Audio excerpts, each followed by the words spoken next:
मयूरभंज जिला ठाकुरमुंडा ब्लॉक तालपदा ग्राम रे चलीथिबा कृषि भित्तिक पर्व बालीजात्रा उद्यापित हो जाइछि। तबे पूर्वपुरुषंक परंपरा अनुजाई प्रति एक वर्ष अंतर रे बालीजात्रा अनुष्ठित होइथाय।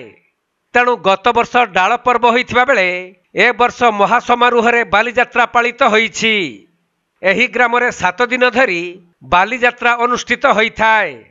प्रथम दिन रे धान बिल मझिरे थिबा चुआरू बाली डलारे अणा जिबा सहित धान बिलरू धान गछ अणा जाई ग्राम रे थिबा ग्राम देवती मां शोकेश्वरी गृह रे रखा जाइथिला।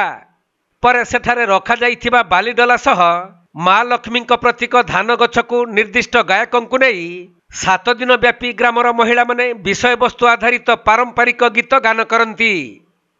तबे भल चाष हेबा पई बाली डला को पूजा करी बाली आनिबार 7 दिन परे ग्रामर देहुरी द्वारा सेठारे पूजार्चना करा जाई ग्राम देवती सम्मुख रे बालीजात्रा उद्यापित होइथाय। आउ उपवासकारी माने कालसी आसीबा सहित पूर्वरु प्रस्तुत कंटापिढ़ा और कोरोड़ा माड़ करी विभिन्न प्रकार कला कौशल प्रदर्शन करिथांती। शेषरे माटी रे निर्मित एक गंडा को तीर मारी बद्ध करा जाइथाय। एही परी परंपरा अनुसार बालीजात्रा अनुष्ठित हेउथबा बेले हजार हजार भक्त और श्रद्धालु माने जोग दियंती।